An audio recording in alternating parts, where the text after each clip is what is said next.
तो नाम को काल नहीं खाता, नाम चलता है तो व्यक्ति परिश्रम देता है। तो आज हम भगवान से प्रार्थना करते हैं कि आगे नरोत्तम जी के जितने भी कुल वाले हैं वो प्रसन्नचित्त रहे, यहां ऐसे ही देव कार्य होते रहे। यदि भी इस परिवार पर मैंने चर्चा करी थी, मैंने कहा आपके परिवार में बड़ी विपदाएं आप लोगों ने देखी हैं, आप लोगों को सब चीज भगवान ने दिखाई। अगर धन में देखें तो ये परिवार सबसे ज्यादा धनवान मुखवा के अंदर हुआ करता था, इतना धन किसी के पास नहीं था, तो धन में भी अग्रगण्य रहा। कर्मकांड की दृष्टि में देखो तो जगन्नाथ जी हो गए, अनिरुद्ध जी हो गए, हमने कभी बिना भस्म के गिरधारी जी हो गए, कभी उनको नहीं देखा। कर्मकांड में ये लोग भी आगे और नरसिंह देवता इनके वहां इतना जीवंत रहा कि जिसमें भोग नहीं लगाते थे तो तिवारी को डिम डिम डिम डिम रात सोने नहीं देता। ये बातें भी सत्य है। मां बुरा को भगवती ने भी सारे सीमा छोड़कर इनका ही परिवार पकड़ा और इन्हीं के वहां आई और कहा मैं तुम्हारे साथ ही रहना चाहती हूँ, आज तुम्हारे कुल में भगवती बनी। महामारी आई, इस परिवार में सबसे ज्यादा वेदना हुई, एक ही घर से बहुत सारे लोग महामारी की चपेट में आ गए। वो कष्ट भी लोगों ने देखा, कई नदी नालों में भी, कई आपदाओं में भी उनके लोग गए, जैसे कन्नौड़े के गाड़ में, तीर्थों में भी उनके लोग, पता नहीं कौन देवता उनको साक्षात उठा लेगा। ऐसा सब चीज चलते चलते फिर भी सबसे बड़े परिवार में से एक परिवार नरोत्तम जी का तब भी है। तो हम भगवान से प्रार्थना करते हैं मागंगा से कि अगर कोई अतृप्त हो वह इससे जैसी स्थिति को प्राप्त हो और आगे भी हमें यह बुद्धि रहे कि हम धार्मिक कार्य करते रहे और जितने भी पितृ हों उन सबसे मन से प्रार्थना करते हैं। वही बड़ी चीज होती है कि पितृ भोजन से तृप्त होते हैं अगर ब्राह्मण भोजन करे और ठीक से मिल जाए। तो यहां का भोजन एक दिन भी हमें ऐसा नहीं लगा कि कहीं खराब था, हर दिन सुस्वादु होता रहा। और ये लक्षण है ये कि भोजन अगर ठीक हो तो समझ लो सारा यज्ञ ठीक है। तो हमें लगता है कि पितृदेवता बड़ी प्रसन्न है और इतनी एकता के साथ आपने यज्ञ किया। किसी के बच्चों के पेपर चल रहे हैं, किसी का कोई काम है, फिर भी यहां लगा ही नहीं अभाव कुछ में। इतनी छोटी सी जगह है, भावना इतनी बड़ी, इतनी जगह से कोई फर्क नहीं पड़ता और इतनी बढ़िया व्यवस्था होगी तो कहीं ना कहीं दीप प्रेरणा तो रही होगी, यहां तो मंडप बना दो, ऐसा कर दो, वैसा कर दो, और सब चीज ठीक ठीक अपने आप होने लगी। जैसे पहले से कोई चीज नियुक्त होती है तो ये हमें अच्छा तो मैं सर्वस्व जितने भी आगे पितृ देवता है उनसे प्रार्थना करता हूं कि वो तृप्ति को पावे। अर्पण, तर्पण, समर्पण तीन चीज होती है। देवताओं को अर्पण किया जाता है, जो मंडप के अंदर आए हुए देवता, जो भी हमारे पास है हम उस भाव को अर्पण करते हैं। पितरों के लिए तर्पण चलते हैं और पितृ तस्मै स्वदा तस्मै स्वदा या इससे तृप्त, ये जो ब्राह्मण भोजन करता है और भागवत जहां हो तो भगवान कहते हैं हे अर्जुन मैं पितृ हूं, पितरों में आर्यमा। तो भगवान विष्णु जहां पा लेते हैं पितृ वहां तृप्त हो जाते हैं। नमो ब्रह्मण्य देवाय ओ ब्रह्मणाय च। भगवान विष्णु का एक देवता है, उसका नाम है ब्रह्मा। सारे दुनिया का देवता भगवान विष्णु है।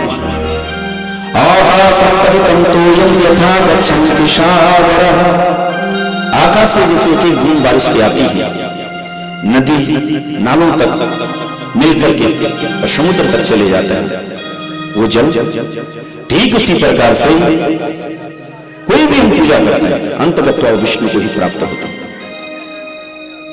तो भगवान कहते हैं अर्जुन पितरों के रूप में पूज, मुझे ही पूछते हैं लोग। भूतों के रूप में भी कोई पूछता है तो मुझे ही पूछते हैं, क्योंकि आकाश से जैसे जल आता है और समुद्र में समा जाता है, ऐसे कोई भी पूजा कोई कर दे वो पूजा अंतरत्व मुस्तक आती।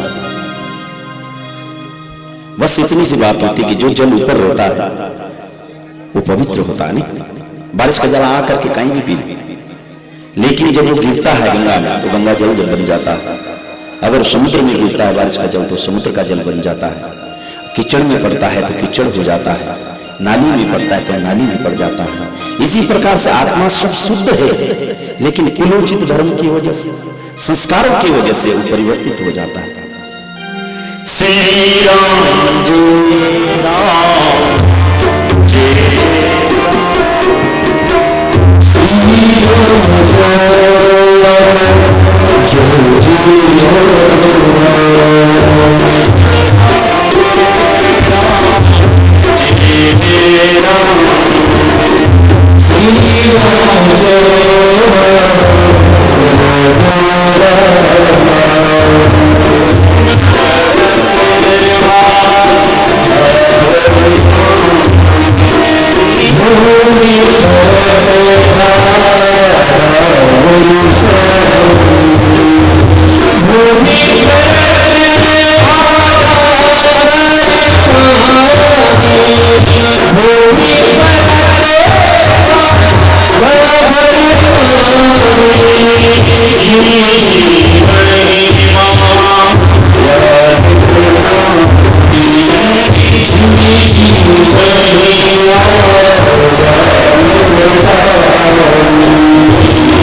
प्रकार से आत्मा विशुद्ध होती है, लेकिन कर्म के साथ वो थोड़ा परिवर्तित हो जाती है। लेकिन यहां संस्कारों की वजह से वो फिर उसी रूप को, पवित्र रूप को धारण कर लेते हैं।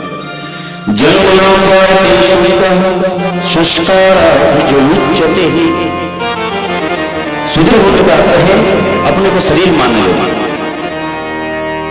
जिसकी बुद्धि केवल अपने को शरीर मानने तक है वो शुद्ध समझा जाए, और जो आत्मा को मानने लग जाए कि मैं आत्मा हूं तो समझ लो ब्रह्म। इतना ही सही है। हम कैसे अपने को आत्मा माने, तो इसीलिए पुराण है कि ये बताएंगे कि मैं कौन हूं। बस पहचान करवा देते हैं, ये दर्पण है, हमें दिख जाता है कि हम कौन हैं। और जिसी दिन स्वरूप का पता चलता है उसी दिन पुराण करना भी सार्थक हो जाता है और भगवान का नाम में कृपा भी होती है। हे जन्मेजय, अब मैं तुझे सूर्य वंश सुनाता हूं। राजा हरिश्चंद्र की तूने कथा सुनी। इसी वंश में आते आते आते आते रघु आए, रघु के अज हुए, अज के दशरथ हुए, और दशरथ महाराज के संतान नहीं हुई तो उन्हें पुत्र अष्ट यज्ञ करवाए। वैसे इस कुल में संतान जल्दी से नहीं होती थी, सब परेशानी तो इन्हें ऋषि आदि बुलाए, पुत्र अष्ट यज्ञ किया और 4 पुत्र हुए। बड़ा पुत्र था राम, फिर था भरत, फिर था लक्ष्मण और फिर था शत्रुघ्न। ये 4 पुत्र हुए। बाल्यावस्था में ही ऋषि ने भगवान राम का हाथ मांग लिया कि मुझे यज्ञ रक्षा करनी है तो आप अपने पुत्रों को दे दो। दशरथ महाराज ने मना कर दिया कि मैं रक्षा करता हूं, ये तो बालक है। आप बोलो गुरुदेव, मैं अहर्निश आपकी सेवा करूंगा। लेकिन गुरुदेव ने कहा मुझे राम ही चाहिए, और फिर राम को साथ में भेज दिया। और वहां तारिका मारिच स्वभाव में से स्वभाव को मार दिया। मारिच को इस बाण लगा, मूर्छित हो गया। तत्पश्चात गुरुकुल की रक्षा करते हुए जनकपुरी से फिर गुरुकुल में एक पत्र आया कि हम अपनी कन्या का विवाह करना चाहते हैं, आपके वहां जितने भी राजकुमार हैं सभी को धनुष्य के मिले आए। राम और अन्य जितने शिष्यों को लेकर भगवान वशिष्ठ भगवान को लेकर जनकपुरी की ओर जब आ रहे थे तो बीच में गौतम ऋषि की नारी थी अहिल्या, और अहिल्या एक अपने कमरे पर थी। गौतम ऋषि बाहर से आ रहे थे तो तभी अपनी पत्नी के कमरे से इंद्र को बाहर आते हुए देखा। तो गौतम को बड़ा क्रोध आया। गौतम ऋषि ने जल लिया हाथ और कहा, हे पिता, मैं यज्ञ स्नान के लिए गया था, ध्यान के लिए गया था। इंद्र यहां क्या कर रहा था? जा पत्थर बन गया और वो शिला बन गया। आज भगवान राम जब उधर से आ रहे हैं तो गुरु वशिष्ठ कहते हैं, हे राम, ये जो शिला है ये तुम्हारा स्पर्श चाहती है और तुम इसे पार दो। तो भगवान राम ने कहा, गुरुदेव आपकी महिमा मुझसे भी बड़ी है, आप ही कोई ऐसा कृपा कर दो मैं इसके लिए कर जाता। वशिष्ठ जी कहते हैं कि राम, यद्यपि मैं आपका गुरु हूं लेकिन कार्य सामर्थ्य जो राम में है वो तुम पर है, वो किसी अन्य पर। भगवान राम कहते हैं, हे अय्या, हम तुम्हें दृष्टिपात से तार देते हैं, नजरों से हम देखेंगे, कृपा दृष्टि करेंगे और आपको तार देंगे। अय्या कहती है कि नहीं, मुझे दृष्टि से नहीं तारना। तो भगवान राम कहते हैं कि एक काम करते हैं, हम हाथ का स्पर्श करते हैं, आपको तार देते हैं। बोले हाथ पे भी विश्वास कहा तो ठीक है, हम बोल देते हैं कि तुम तर जाओ। बोले बोलने पर मगर मुख पर भी विश्वास नहीं। तो भगवान ने कहा हम क्या करेंगे? बोले पैर से छू दो तो मुझे तार। भगवान राम मना करते, गुरुदेव एक तो है स्त्री, मैं इसे पांव कैसे लगाऊं? और दूसरी बात यह कि ये ब्राह्मण है, मैं क्षत्रिय हूं, मैं अपने पैर का स्पर्श कैसे करूं? तो अय्या कहती है, प्रभु मुझे आंख पर विश्वास इसलिए नहीं है कि जो मेरे पति हैं वो कभी मुझे बड़ी प्यार की नजरों से मुझे देखते थे और मुझे लगता था कि इनकी नजरों में मेरे लिए कितना प्रेम है, लेकिन यही आंखों ने इतना धोखा दिया, एक दिन क्रोध में लाल लाल हो गई। तो इन आंखों पर मैं कैसे विश्वास करूं? कभी प्रेम कभी क्रोध, मैं इन आंखों से नहीं करना चाहता। तो फिर कहा कि हाथ, बोले मैं इन हाथों पर भी विश्वास नहीं कर सकता। जो मेरे पति गौतम कभी मेरे अपने हाथों से मेरे सर को सलाते थे, उन्हीं हाथों पर उन्होंने जल लिया और मुझे श्राप दिया, मुझे हाथ पर भी विश्वास नहीं। तो कहा तुम मुंह से कह देते, बोले मुंह पर भी विश्वास नहीं। कभी गौतम जी मेरी तारीफ इसी मुंह से करते थे, लेकिन इसी मुंह ने मुझे श्राप दिया है, मुंह पर भी विश्वास नहीं। तो कहा आपको किस पर विश्वास है? तो कहा जिन चरणों से सूर्य सरी निकली, जो तुम्हारे चरणों से जो गंगा निकली वो कभी भेद ही नहीं करती। मुझे जिस चरण से आप के गंगा निकली है उससे मुझे स्पर्श कर दो तो मैं धन्य हो जाऊं। और फिर हे जन्मे भगवान ने अपने पैर का अंगूठा जैसे उस शिला को छुआ तो सुंदर से नारी बनकर के पति लोक की ओर चल दी। इस प्रकार से अहिल्या का उद्धार किया। तत्पश्चात जनकपुर में जाकर के धनुष को तोड़ा, सीता के साथ चारों सीता की बहनें भगिनियां जितनी थी उर्मिला, मंडवी, सुतकृति और चार भाई भगवान राम के इनका विवाह। तत्पश्चात यह अयोध्यापुरी में आए। रात्रि को तैयारी हुई कि कल दिन सुए भगवान राम को राज्याभिषेक होगा, लेकिन कालजन में ऐसा हो गया कि भगवान राम और लक्ष्मण और सीता तीनों वनवास को चले गए और आज गंगा के किनारे आए हैं। अब गंगा पार करनी है तो केवट महाराज जी वहां था। तो केवट महाराज जी ने भगवान राम को जब देखा तो बड़े प्रसन्न हुए, अपनी पत्नी बच्चों सबको बुलाया और भगवान के चरण धोए। इसलिए भगवान के चरणों को क्यों नहीं ज्यादा धुला जाता? ब्राह्मणों के चरण क्यों धुले जाते हैं? क्योंकि वो गंगा का वास है, गंगा निकली। केवट ने भी जब चरण धुले तो बड़े कमाल की बात कर, केवट ने एक तसला लिया, भगवान के चरणों में रख दिया, भगवान के दोनों चरण उसमें रखे, फिर एक चरण धुला, उसे बाहर रख दिया, दूसरा चरण धुला।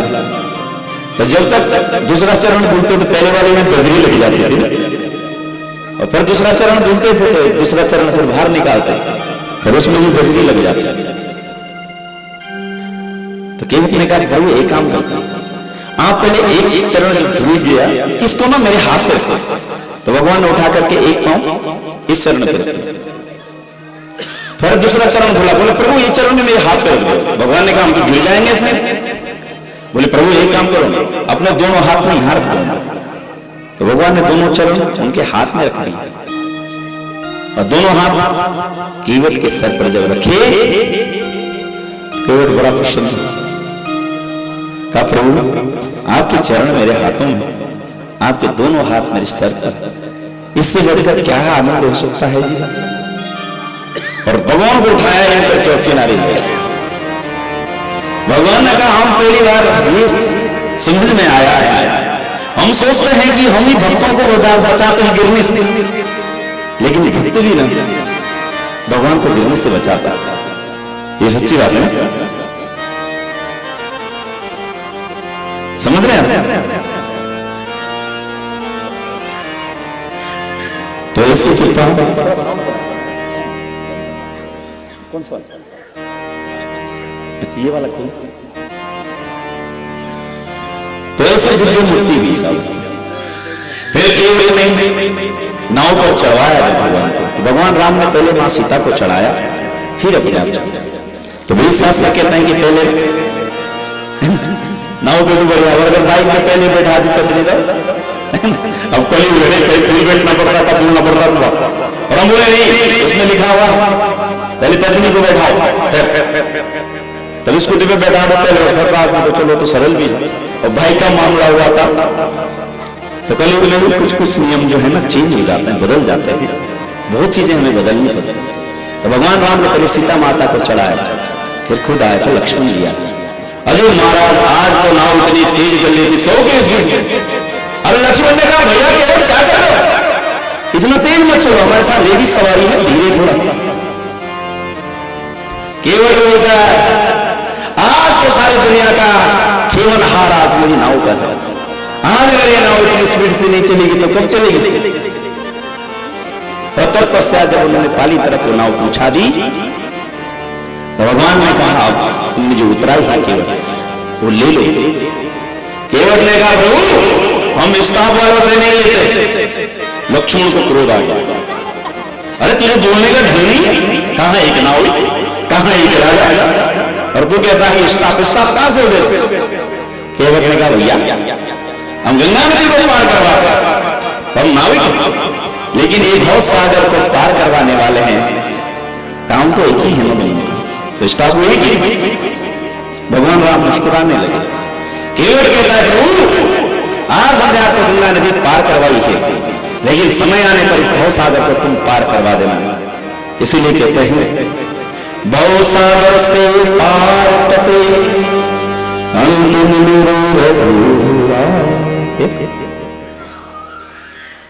तब भगवान राम लक्ष्मण सीता तीनों ही वहां से निकले, पंचवटी में रहे।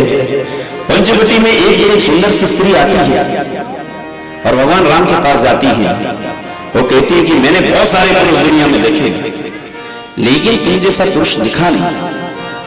और कुछ मन करता है कि आप ठीक लग रहे हो, वैसे इतने बड़े आप भी नहीं, मनु मानहु कछु तुम ही नहीं है, तो तुम मुझे अपनी पत्नी बना दो। भगवान राम ने कहा हम मेरे पास पत्नी है, तो ऐसा करो कि मेरा भाई है उससे पूछो। वो सुंदर स्त्री कहां चली गई, लक्ष्मण जी के पास। लक्ष्मण जी से कहने लगे हमारे साथ विवाह करो।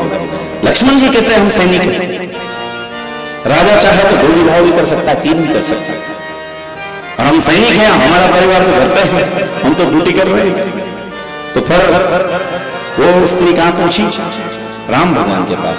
राम भगवान सीता ही सीता को चित्त में रखे हुए सीता की ओर देखते हैं और बात किससे करते हैं, शूर्पणखा। फिर भगवान कहते देखो शर्मा रहा होगा मेरा भाई, एक बार फिर चली जाए। और जब फिर आई तो भगवान राम ने लक्ष्मण को कहा भाई इसकी नाक में शर्म नहीं इसको पापा। और लक्ष्मण ने सोचा ऐसा बोले कि नाक काट इसका कान में निकाल दिया। लक्ष्मण अतिरावश नाक बिन की। भगवान उस समय निकाला तुरंत से क्या बाण, नाक भी काट दिया, कान भी काट दिया। वो चिल्लाने लगी, अपने स्वरूप में आ गया राक्षसी। और भागते हुए खरदूषण को बुला के ले आई कि भैया चलो ये दोनों जो है मधुमस्त से शराब पी लेते।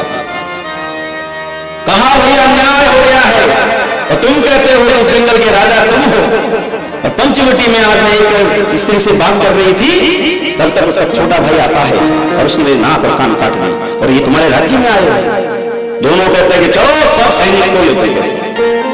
और जैसे ही भगवान राम के पास आ रहे थे, भगवान राम समझ गए और सीता माता लक्ष्मण से कहा तुम अंदर चले जाए। और भगवान ने मोहिनी वेश बनाया, तुरंत अपनी जटा बांध दी, ऊपर के आसमान की ओर देखने लगे। मोहिनी वेश में भगवान ने जो है वहां पर दर्शन। और जैसे ही सारे राक्षस वहां पहुंचे, कहां है उन्होंने ये वाला है।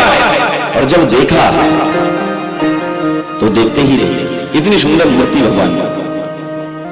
खरोदूषण कहने लगे, भैया इधर आओ, कितना सुंदर लग रहा है, देखो इसको। ये कोई देवता, हमने इतने देवताओं को मारा है, युद्ध भी किया, लेकिन कोई देवता इतना सुंदर नहीं। यक्ष गंधर्व किन्नरों में कोई इतना सुंदर नहीं। अरे भैया हमारी जन्म सुनो सब,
सारे लोग आए, भगवान को उन्होंने दर्शन किया। वो तपस्या एक कि सुनो, उससे जाकर बोल रहे कि तुझे सब सुंदर पुरुष है नहीं, तुम इस पर्सने की शोभा हो। और एक अंग अगर जिंदा रहना चाहता है, तूने जो अपराध किया क्षमा योग्य तो नहीं था, लेकिन अगर जिंदा रहना चाहता है तो जो तुम्हारी पत्नी है उसे हमें दे लो, हम तुम्हें प्राणदान देते हैं। वो दूत आता है और भगवान से ये सारी बात कहता है। और भगवान कहते हैं क्षत्रिय तुमसे, अरे हम क्षत्रिय हैं, हमारा स्वभाव है युद्ध करना और शिकार करना, और हम पशुओं को नहीं मारते। तुम जैसे पशु हो, ऐसे वृत्ति के लोग हैं, उनका शिकार करने जंगल आए। और भगवान उसी समय धनुष की पतंचा को खींचते हैं, और जब उस पतंचा को छोड़कर इतना हल्ला हुआ है कि सबके कान के पर्दे फट जाते हैं। और भगवान की जो छवि सबके अंदर आंखों में छपी हुई थी, एक दूसरा हर किसी को राम सोचता था, आपस में ही लड़ झगड़ के मर गए। हे जंगल खर और दुष्मन को भगवान ने एक ही बाण से मार दिया। और तत्पश्चात भगवान राम की जय जयकार हो। बोलिए भगवान रामचंद्र की। और इस प्रकार से भगवान राम हुए थे। वहां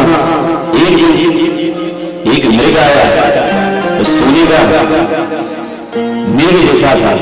मां सीता ने कहा इसे मार कर ले आओ, इसके वस्त्र बनाए जाए। भगवान राम शिकार खेलने चले गए, वार में लक्ष्मण उनको ढूंढने निकल गए। यहां साधु के वेश बनाकर रावण आया और साधु के वेश में उसने मां सीता को छल छपट के साथ वहां से उठा दिया। और यह छल कपट करते हुए मां सीता को लंका ले गए। भगवान राम आए, सीता की खोज करने लगे, और जब सीता नहीं मिली तो एक दिन एक ब्राह्मण मिल गया। वो ब्राह्मण कौन था? हनुमान आए थे ब्राह्मण, और उसके पास भगवान खड़े हुए तो उस ब्राह्मण ने पूछा तुम कौन हो? तो भगवान ने कहा हम दशरथ के पुत्र हैं, हम क्षत्रिय हैं। वो ब्राह्मण कहता कि प्रभु आपको तो झूठा बोलना भी नहीं आता, एक तो क्षत्रिय है और आप तपस्वी बने हुए शस्त्र रखते, तो न तो तपस्वी हो न क्षत्रिय हो, दोनों में से एक ही हो सकता, न तो ठीक से तपस्वी बन पाए ना ठीक से क्षत्रिय। और अगर तुम क्षत्रिय हो तो मैं ब्राह्मण हूं, मुझे प्रणाम क्यों नहीं किया? मनी मन बात कर। भगवान कहता है हमें भी पता है कि तुम भी नकली बने हुए हो, असली ब्राह्मण होते तो तुम्हें प्रणाम कर देते हैं, हम क्षत्रिय। उसी समय उन्होंने जो है अपना भेष छोड़ करके हनुमान जी मां प्रकट हो गए। बोले महाराज की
भगवान से हनुमान जी कहते हैं प्रभु हमारा एक राजा है सुग्रीव जी, वो बहुत विधि है, आप रुको मैं उन्हें बुला के लाया। भगवान कहते हैं अरे हनुमान तो हमारा परम भक्त है, और भक्त किसी की सिफारिश कर दे तो हम अपने पास नहीं बुलाते बल्कि खुद उसके पास चले जाते हैं। तो खुद भी भगवान कहाँ गए? सुग्रीव जी के पास। सुग्रीव ने बड़ा आतिथ्य किया और कहा प्रभु मैं तुम्हारा दास हूं। भगवान ने कहा तुम मेरे मित्र हो। सुग्रीव के साथ मित्रता की क्यों? भगवान ने कहा तेरे मेरे हाल एक जैसे, तू भी जंगल में आया हुआ राज्य छोड़कर, मैं भी राज्य छोड़कर कहा हूं जंगल में। मेरी पत्नी का भी हरण हुआ और मैंने सुना है कि बाली भी तुम्हारी पत्नी का हरण कर चुका। और बात यह है कि राम भगवान कहते हैं कि हमारा दूत भी की तुम्हारा दूत भी हनुमान है, हमारा भी, तो हम दोनों मित्र हो जाते हैं। और मित्रता हुई और तत्पश्चात मां सीता की खोज हुई, और खोज होने के बाद भगवान ने अपराजिता भगवती का एक नवरात्र करवाया। और ये नारद के कहने पर हुआ। नारद जी ने कहा नारदोवाच कथम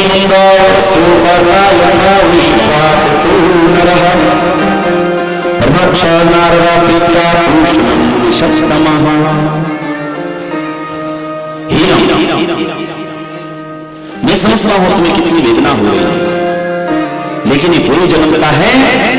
पूर्व जन्म में मेरे तपस्वी, ये जो मेरे ही है, ये पूर्व जन्म के कौन है? मुनि पुत्री है, मेरे ही दृष्ट्वा तपस्सन्ति शुचिस्मृताः। और इसी ने श्राप दिया था रावण को। रावण इसको बलात्कार करके ले जाना चाह रहा था, उसने उसे श्राप दिया कि आज इस अहंकार से तू मेरे साथ कर रहा है, एक दिन मैं ही तेरे इस अहंकार को नष्ट कर दूंगी और मैं तेरी लंका को वश कर। तो ये वेद ही है। और अपराजिता मां का तुम अनुष्ठान करो। और तब अपराजिता मां का अनुष्ठान किया और मां ने वरदान दिया कि जब शारदीय नवरात्र में जब दशहरा आएगा उस दिन रावण पर विजय कर जाओगे। ऐसी मां भगवती की प्रेरणा मिली। तो देवी भागवत जो है और देवी भागवत की कथा राम भगवान ने भी जो है स्कंदा में देकर के सुनी। और अपराजिता मां ने जब आशीर्वाद दे दिया तो निचकुंभला मां भगवती कहा रावण की कुल देवी थी, इसको भी पूजा आदि दी और कहा मां तुम भी मेरा पक्ष लेना। इसलिए उन्होंने उनके पुत्र मेघनाद जैसा वीर पुरुष में मार दिया था। और इस प्रकार से यहां कथा बताई। और काफी बाद अपने राम भगवती के प्रसाद से भगवती ने कहा राम राम महाबाहु पुष्टास्यात्यवती अपराजिता माता मैं तेरे भक्त नवरात्रि से प्रसन्न हुई।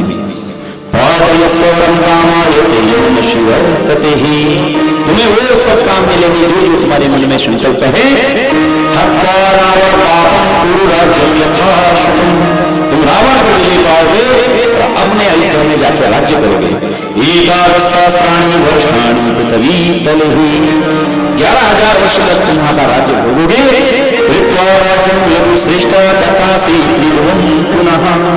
और उसके बाद आप जो है साकेत धाम को लौट आओगे। और इसी प्रकार से फिर रावण आदि का वध किया। हे जन्मे जी फिर उन्होंने 11,000 वर्ष तक अयोध्या का राज्य होगा। सरयू में जाकर के भगवान राम अयोध्या वासी यथा राम संयता तथा कृष्ण तीर्था गोलोकम योग त्रिलोक। जैसे भगवान राम जी के साथ साकेत धाम सारे अयोध्यावासी चले गए थे। तो ये सब भगवती का प्रसाद व्यास जी कहते हैं श्रीमद्भागवत मैं भगवती की कथा तुझे सुना रहा हूं और मैं पूरा ध्यान भगवती का। इसीलिए जो मैंने कथा तुझे राम की बताई है इसको तो अलग राम भगवान की कथा से मत जोड़ना। ये जोड़ना कि भगवती की कथा की है जिस राम कथा का श्रवण हम लोगों ने किया। और तत्पश्चात जन्मे जी कहता है प्रभु अब मुझे ये कथा सुनाओ कृष्ण कथा। मैं कृष्ण के जन्म की कथा सुनना चाहता। तब कृष्ण जन्म की कथा सुनाई। आई कृष्ण भगवान को सब प्यारे हैं, कृष्ण भगवान को याद करते हैं। वो प्यारा कृष्ण भगवान अपने बड़े देवता है। एक ऋषि भी मधुसूदन सरस्वती वो कहते थे एक ही ब्रह्मा है, राम श्याम ये सब अन्य। लेकिन जब वृंदावन में रहे वहां घूमे, आजकल होली में कितना चल रहा होगा, वहां तो रहे होली में।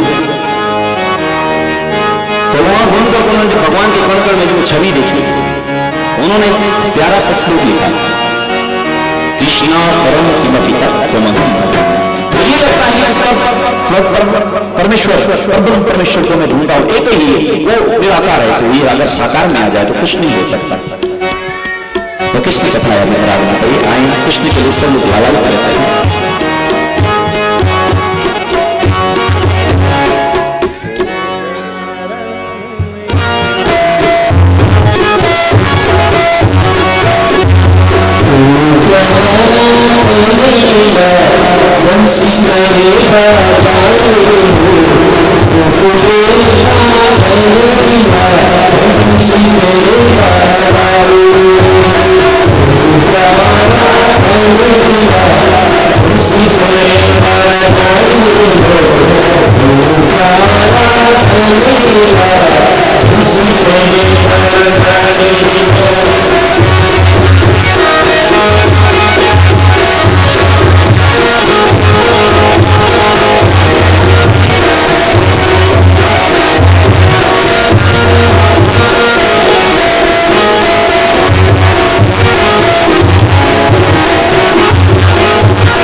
अष्टमी जिसको में कृष्ण पक्ष का अष्टमी बुधवार का कृष्ण युग था बहुकर भगवान कृष्ण का जन्म हुआ, लेकिन महामाया जगदम्बा का भी जन्म उसी से।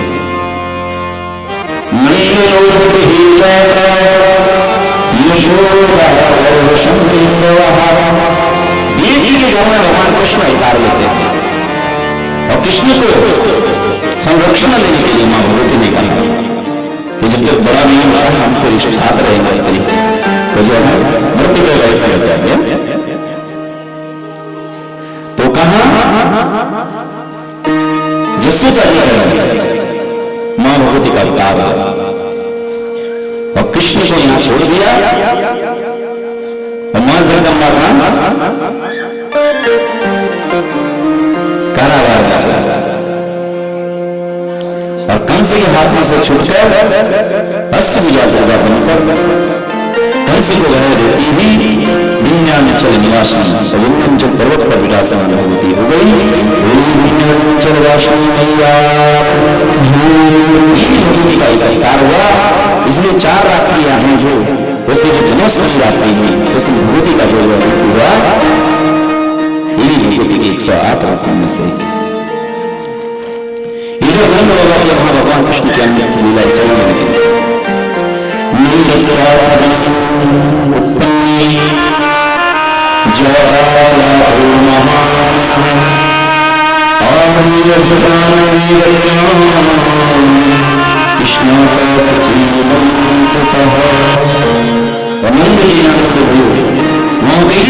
उत्सव मनाया गया, इसका पुत्र हुआ। भगवान कृष्ण की लीलाओं को देखने बहुत सारे लोग आते और दर्शन करते थे। पूतना भी आई, भगवान ने मार भगवान ने पार्टी बनाई। सब पार्टी बनाने के बाद भगवान ने चूड़ियां पहनी। तो ऐसा नहीं कि जन्माष्टमी आएगी, अमावस्या आएगी तो उस दिन तारेंगे ना, उस दिन खोल देंगे इसको बंधन से, कभी भी खोलेगा जब उसकी मर्जी आती है, किसी को भी बंधन से खोल देता है।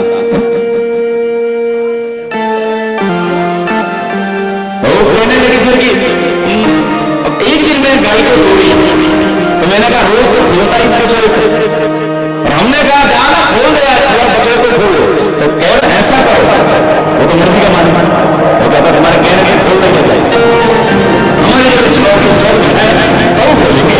तो हमें भगवान बंधन से जब चाहता है तो उसकी मर्जी होती है, तब हमें छोड़ता कहने से। और दूसरी स्त्री आई, उसने कहा अरे इसके वहां तो गाय का दूध नहीं पिया होगा, मेरे वहां बड़ा नुकसान किया है। बोले क्या किया?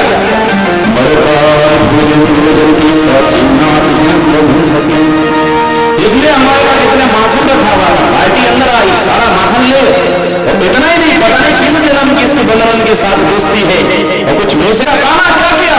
बोले मैंने कुछ नहीं किया। बोले ये माखन, बोले तुम्हारा माखन बंदर नहीं खा रहे, हम खाएंगे। बलनों के साथ इसकी दोस्ती ही पुरानी नहीं लगता। दरबार में सारे बंदर के दोस्त थे। पर तीसरे ने कहा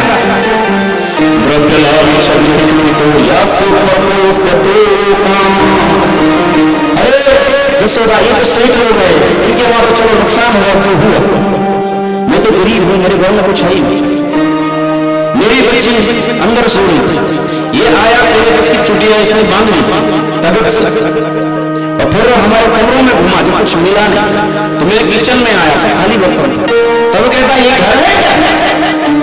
ऐसे घर को ना आग लगाना चाहिए, फूंक देना चाहिए, मर गए नहीं ऐसा। तो भगवान सही कह रहे हैं, जे साधन पूजिए हरि की सेवाना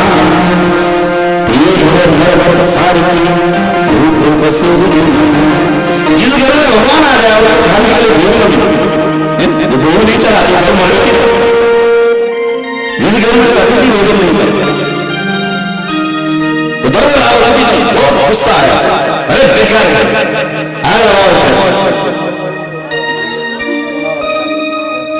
तो भगवान जहां पाले तो प्रसाद हो जाता है, और जहां भगवान नहीं पाते हैं उसे बरगटी कहते हैं। उसके बाद मां यशोदा ने कहा जब तुम्हारे पता है कि चोरी कर रहे तुम ध्यान नहीं देते? बोले पूरा ध्यान रखते हैं, लेकिन पता ही तब आता है जब हम घर पे नहीं है। इसी बड़ी पता नहीं कहां से पता चलता है, हम घर से चले गए और जब तक हम खड़े रहते कि नहीं आने नहीं देंगे दिक्कत नहीं आता, थोड़ा तो हम निकले अंदर घुस जाते। भगवान का गुण जब नहीं था ये शरीर क्या था, जब इसके अंदर हम रहते हैं ना तब तब नहीं आता, हम नहीं जाता, जब बेटा तब है नहीं अब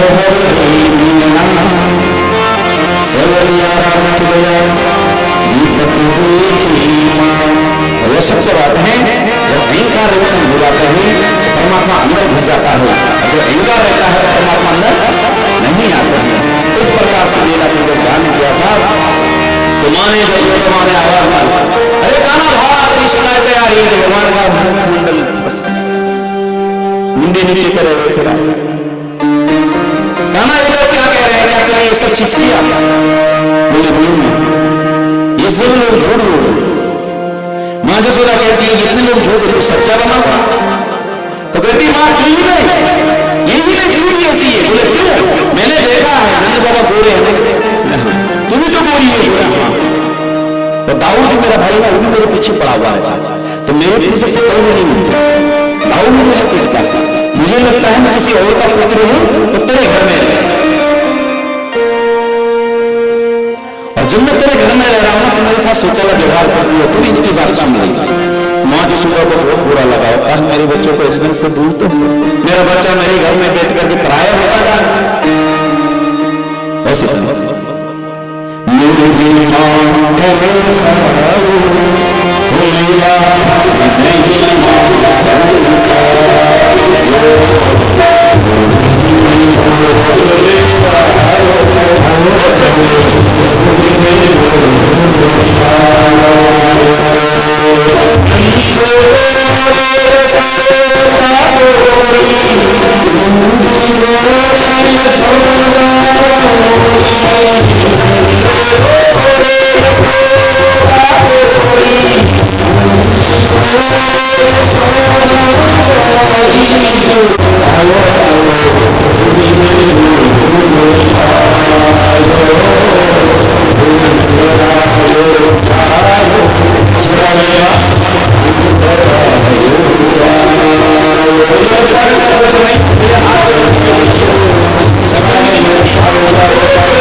कन्हैया वो ना आती थी यशोदा पर देखती थी, हे भगवान क्या माया है, कितना बड़ी भाग्यशाली है ये, तेरी गोद पर तुझे अपने गोद पर बैठाती है, अपने आप निवाला तोड़ती है, तुझे खिलाती है, दूध तुझे पिलाती है, मक्खन अपने हाथ से देती है। हमारा तो यही भाग्य नहीं कि मैं अपने हाथ से नहीं, चोरी करके ले जाता है, गोदी में बैठा कन्हैया को मक्खन देते, भोजन देते, ऐसा भाग्य कब आएगा? भगवान की बड़े बड़े मन से प्रार्थना करना, प्रभु कब ऐसा भाग्य आएगा?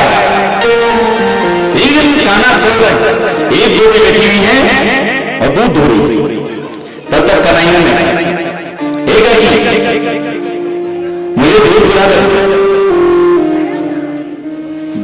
पीछे देखा तो कन्हैया खड़ा, गोपी को दिक्कत मोड़ो भूख लो आ करता और फिर निकाल कर एक चीका बस्सा और भगवान को जो है ना जब मुंह पर आता है तो गाय पीछे देखती है कन्हैया की, और गाय माता भी कहती कन्हैया ये भाग कब मिलेगा मुझे कि तुम मुंह लगा के अगर मेरे खाना को पीता, कितना अच्छा लगता। गाय माता के मन में भी यह विचार आता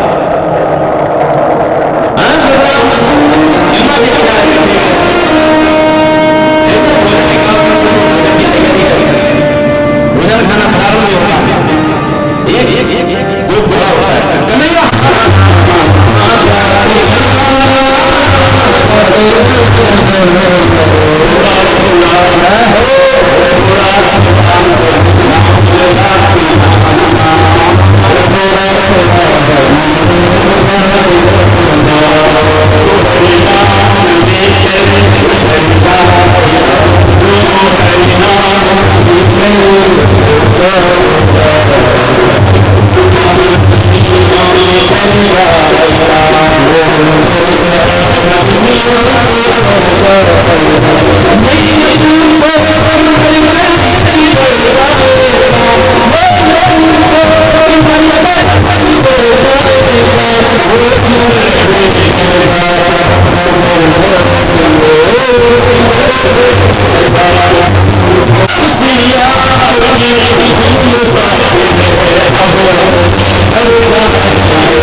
मूर्ति स्वरूपा श्रीमद् देवी भागवत महापुराण की यज्ञ पुरुष भगवान की आवाहित मंडपस्थ देवी देवताओं की इष्ट कुल वासुकी नाग भगवान की स्वरूपा श्रीमद् भागवत महापुराण माँ जगत जननी जगदम्बा की बांगमयी मूर्ति स्वरूपा श्रीमद् देवी भागवत महापुराण यज्ञ पुरुष नारायण आवाहित मंडपस्थ देवी देवता इष्ट कुल नृसिंह देवता माँ जगत जननी जगदम्बा गुरानी माता गंगा मैया मम इष्ट कुल आगे कोई कार्य नहीं करना। पूर्णाहुति का मतलब है कि परम पिता परमात्मा जिसका हमने यज्ञ किया है पूर्ण रूप से हमारे हृदय में बैठ गया है और अब हमने यथाशक्ति का भी नियम नहीं तोड़ना, चाहे 5 मिनट हो हम कार्य भी करते नहीं लेकिन भगवान का नाम जरूर उसके लिए समय निकाले। कार्य भी हमारा है, न हो 1 घंटे का न हो आधे घंटे का समय, लेकिन 5 मिनट के लिए तो कम से कम भगवान का नाम रोज ले नहीं है। क्यों? पूर्णाहुति हो रही पूर्ण रूप से आज हमारे घर में परमात्मा विराजमान हो गए हैं और आज माखबली भी होगी। हमारे आचार्य लोग माखबली देंगे, बलि देते हैं। बलि होने तो 2 वृक्ष, अगर बलि नहीं होगी तो 2 वृक्ष होता है। बलि है तो 2 वृक्षम गंध है तो भाग्यताम गंध है तथोपेगम और वस्त्र ही धनक्षय। हीन वस्त्र नहीं होना चाहिए, गंदी वस्त्र नहीं होना चाहिए भगवान और भगवती की पूजा में, तब जाके सफल होता है। तो बलि क्या चीज देनी है हमें, हमारी जो दुर्गुण है। हमने 7 दिन तक कथा सुन ली, हमारे पास क्या क्या दुर्गुण है, क्या क्या कमियां हैं, उन कमियों की बलि देनी। वही पशु है जो हमारी पशुत्व बुद्धि है, उस पशुत्व को उसकी बलि देनी है। तो आज आप हम सब धन्यवाद के पात्र हैं कि इस जगह पर प्रभाकर उनके भतीजे सुनील जी ने अपने स्वर्गीय पिताजी हिमांश प्रसाद की पुण्य स्मृति में और सब पुत्रों के उद्धार हेतु यह श्रीमद् देवी भागवत श्रीमद् भागवत ये विष्णु याग रख 7 दिन के लिए यहाँ रखा। इस 7वां दिन आज पूर्ण होने जा रहा। मैं उन लोगों के साथ इनके जितने भी कुटुंब परिवार हैं, श्री शरद चंद्र जी, रमेश चंद्र जी, आसाराम जी, केशवानंद जी, बिहारी प्रसाद जी और मेघलीधर जी और जो भाई हैं सुनील जी के विकास, मनीष और एक नाम भूल गया प्रदीप जी और विद्यानंद जी, प्रेम बल्लभ जी, ये जितने भी सकुटुंबी हैं, शुभम जी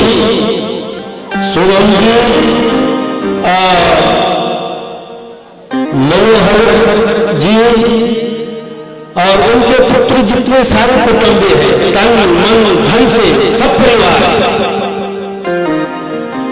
उनका जितने भी परिवार है इस कार्य में रत है।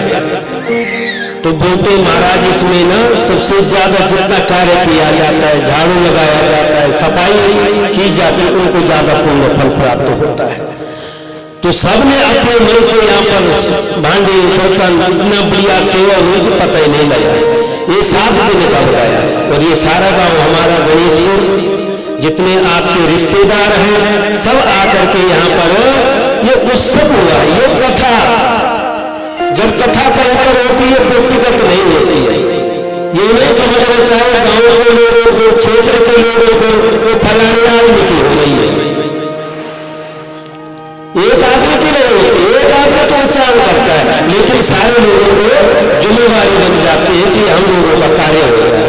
भगवान हमारे यहाँ हमको ये मौका दे रहा है तो बहुत अच्छी बात है। सब लोगों ने जो इस भाव मान करके यहाँ पर आए, तो मैं परमपिता परमात्मा से सब लोगों के लिए, सब लोगों की मनोकामना के लिए भगवान यज्ञ पुरुष नारायण से प्रार्थना करता हूँ कि आपको हर प्रकार से जो तुम्हारी मनोकामना है, मनोकामना जो होती है मनुष्यों की, हर प्रकार से राज से जो भी है, हर प्रकार से राज कार्य जो भी कार्य हो, उन कार्यों को परमपिता परमात्मा आपकी मनोकामना को पूर्ण करे। बोले कृष्ण भगवान की जो प्रवेश करते हैं। कल आपने कथा रुक्मिणी विवाह तक सुना, रुक्मिणी विवाह तक सुना। और रुक्मिणी जी के यहाँ कामदेव ने अवतार लिया है। कामदेव जी का कामस्तु वास्तु देवांशो दग्धः प्राग रुद्रमन्युना देहो पते भूया स्तमेव प्रत्यवागतो। कामदेव भगवान शंकर के दृष्टि से जो भस्म हो गए थे, वही कामदेव आज भगवान कृष्ण के और रुक्मिणी का पुत्र जन्म ले लिया। और जब किसी का ज्यादा नाम होता है, कार्य ज्यादा होते हैं, तो उसके दुश्मन भी बहुत हो जाते हैं।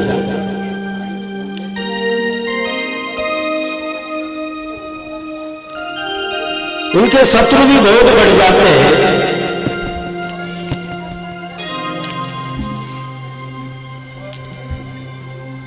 तो भगवान का शत्रु है संबरासुर। और संबरासुर को ये हुआ कि जो भगवान का कृष्ण का जो पुत्र होगा वो संबरासुर का काल होगा। अब इसको पता लगा ये 6ठे दिन सूतिका ग्रह में चले गए। 6ठे दिन षष्ठी पूजा होती जिस दिन, और भगवान का जो ये पुत्र है प्रद्युम्न, इसको उठा दिया वहां से सूतिका गृह से और आकाश पार में लेकर के और यमुना जल में छोड़ दिया। और मछली में आकर के इस बच्चे को निगल दिया पेट में। वही मछली मछुआरे ने पकड़ी और सम्रासुर की राजधानी में ले गए, वहां पर सम्रासुर के यहाँ। और सम्रासुर के यहाँ जैसे उस मच्छी को पेट फाड़ा तो उसके अंदर से बच्चा निकला। और यही जो सम्रासुर के यहाँ रति जो कामदेव की पत्नी है, विद्यावती नाम से रह रही थी और पाठशाला का काम करती थी। बोले मच्छी के पेट के अंदर इसका मैं क्या करूं, उस विद्यावती के पास दे दिया वो बच्चा। वो उसका पालन पोषण करने लगे। उसने देखा कितने सुंदर। अब नारद जी चले गए और नारद जी ने कान में बोल दिया उस विद्यावती का, ये तुम्हारा पति है, यही कामदेव है। और देखा तुमने जो तुम्हें वरदान मिला था, भगवान शंकर से जब रोने लग गए थे उस समय, बोले जब भगवान कृष्ण होंगे, शंकर ने ये वरदान दिया तो कृष्ण के पुत्र बन करके तुम्हारा पति तुमको मिलेगा। तो यही आज तुमको मिल गया है, यही कृष्ण का पुत्र है। सारी कथा नारद जी ने बता दी और तब वो विद्यावती जो है उसका पालन पोषण करने लग गई। बोले कृष्णचंद्र भगवान की जो बालक बड़ा हुआ, बड़ा हो गया। अब ये इसने जाना कि ये तो मेरे लाल, अब बोले तुम तो मेरी माँ हो जैसी हो, लेकिन तुम पत्नी जैसा व्यवहार मेरे साथ क्यों कर रही हो? बोले मैं सारी याद दिलाई, आप कामदेव हैं, भगवान कृष्ण के पुत्र हैं, इसलिए इस प्रकार से यहाँ पर आए, आप मेरे पतिदेव। ये बड़े होकर के जो सम्रासुर को फिर भगवान ने सम्रासुर को प्रद्युम्न ने मारा और लेकर के अपने द्वारिका में आ गए।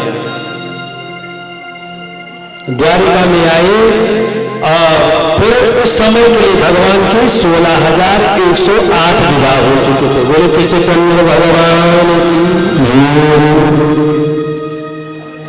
श्रीमन्नारायण नारायण नारायण श्रीमन्नारायण